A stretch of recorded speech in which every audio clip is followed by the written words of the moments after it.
Hey everyone, welcome back. Ready for another deep dive. Today, we're tackling one of the most talked about political events, maybe ever. Definitely one for the history books. I think so. Donald Trump's win, Kamala Harris's loss, the 2024 election. We're going behind the scenes, trying to unpack what really happened. And I think, everyone has their own theories about how it all shook out. Right. There's no shortage of opinions out there, that's for sure. Yeah. But we're going to try to cut through all that, all the noise. Exactly. With some help from an excerpt from How Trump Won and How Harris Lost. Yeah. It's by the MTAC Library. Sounds like they got right to the point there. Yeah, they did. And it's fascinating stuff. Like, it wasn't just about, the usual left versus right, Democrat versus Republican. No, not at all. It was way more complex than that. Exactly. There were some strategic decisions, surprising voter trends, and even a bit of like behind-the-scenes drama. Like a political thriller, almost? Totally. The excerpt really gets into it. How Trump, even with all the criminal indictments, even a felony conviction, assassination attempts, he turned all that into, like, strength. It's wild. It's mind-blowing, right? Like, you think that would be the end for any candidate. Right. But for some reason, it fueled his base. $100 million in donations in a single day, Yeah. including this weird $50 million wire transfer. Yeah, where did that come from? Right. It says it was from some reclusive billionaire Timothy Mellon.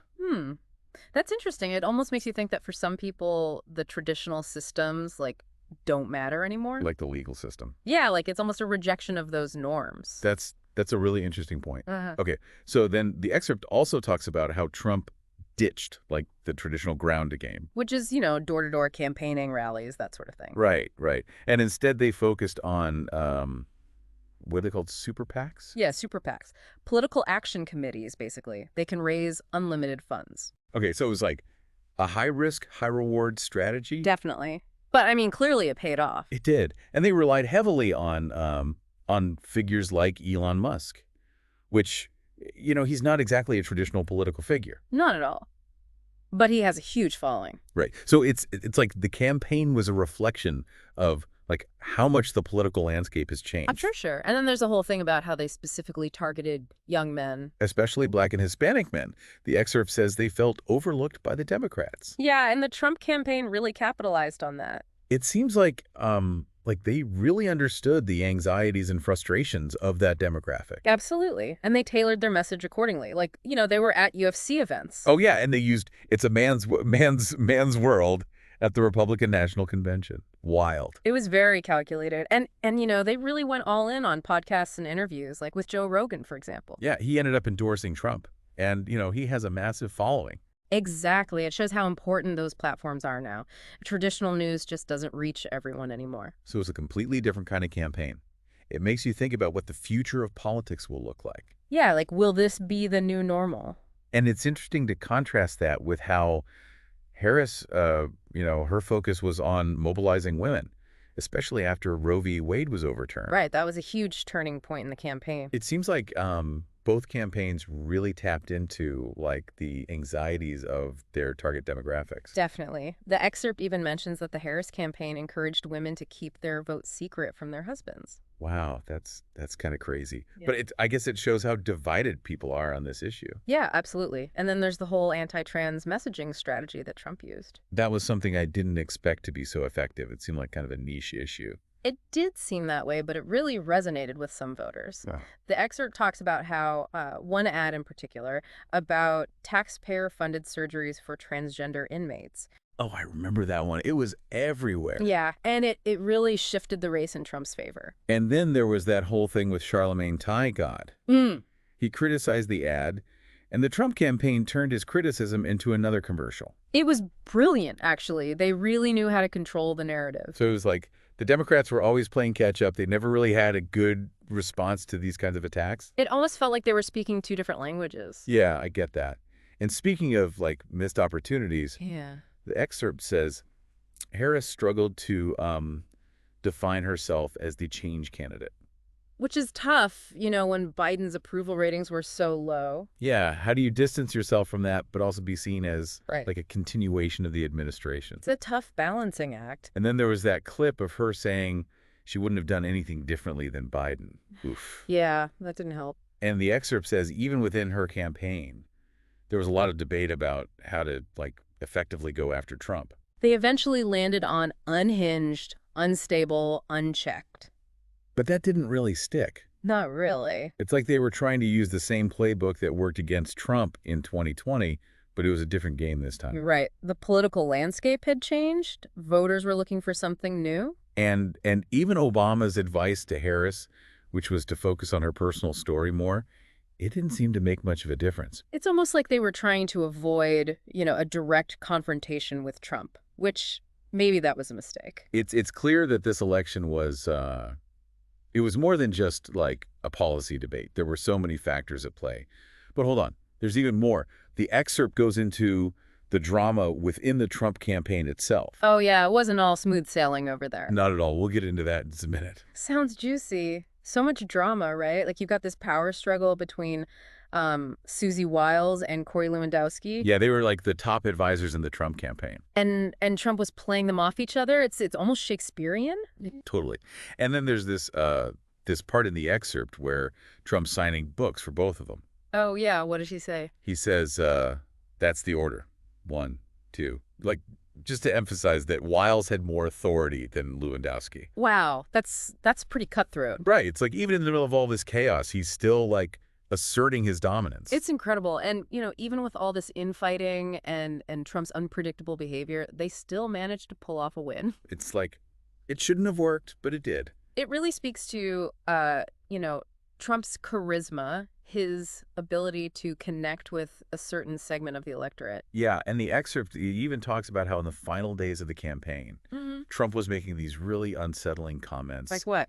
About not leaving the White House if he lost, and reporters being shot. That's disturbing. It is, and yet it didn't seem to deter his supporters at all. Some people dismissed it as like jokes. Others saw it as proof that he was, authentic, not afraid to speak his mind. It's wild. It's like he was operating under a completely different set of rules. It really makes you wonder what it says about the state of American politics, That a candidate can behave that way and still win. Yeah, exactly. It's a lot to process.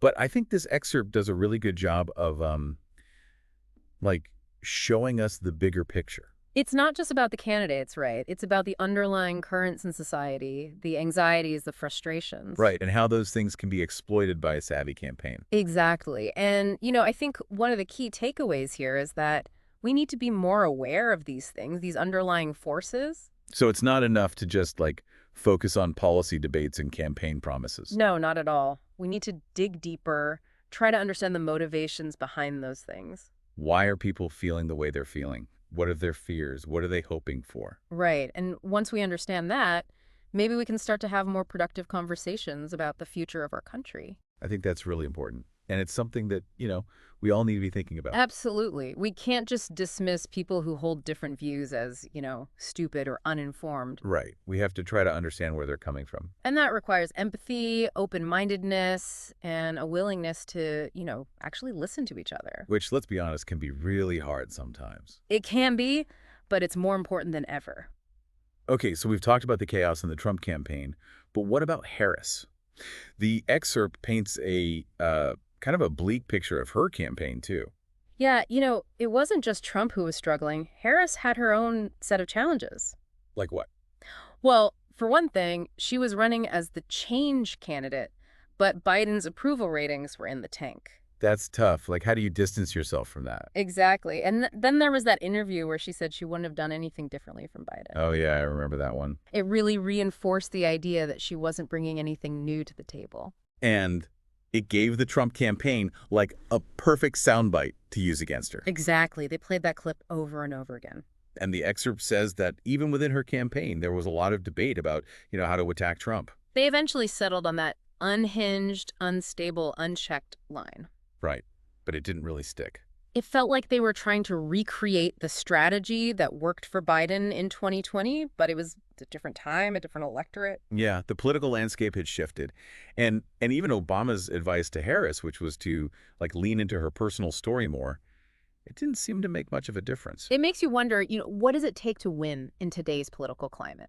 Is it policy expertise, charisma, something else entirely.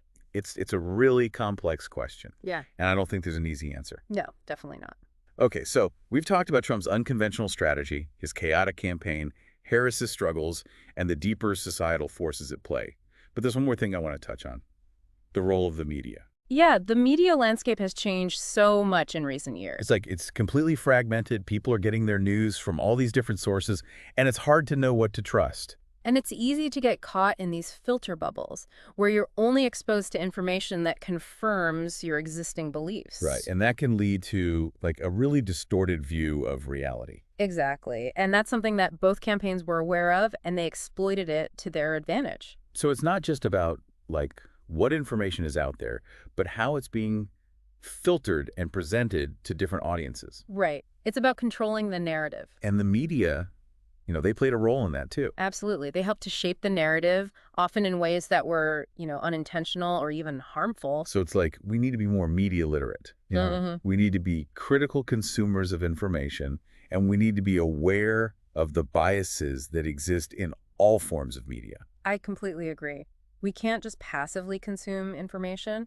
We need to be active participants in shaping the narratives that we're exposed to. So it's like we're all trapped in this echo chamber. Mhm. And it's making it harder and harder to have like meaningful conversations about politics. Yeah, and that's exactly what, people like Trump thrive on. They exploit that division, that polarization. And they use it to their advantage. It's scary, honestly. It is, but I think we have to believe that there's a way out of this. Like how do we even begin to bridge that divide? Well, I think it starts with, recognizing that we all have a responsibility to be more informed, to be more critical of the information we're consuming. So it's not just about like fact checking. It's about like understanding the context, the motivations. Right, like who's saying this? Why are they saying it? What are they trying to achieve? And we have to be willing to, engage with people who disagree with us. Exactly. We have Yeah. to be willing to listen, to try to understand their perspective, Even if it's like really hard. especially when it's hard. That's when it's most important. Yeah, that's a good point. Okay, so I think we've covered a lot of ground here today. This excerpt, it's really given us a lot to think about. Yeah, it's a fascinating look at, the state of American politics. And it's pretty clear that like the 2024 election, it was a turning point.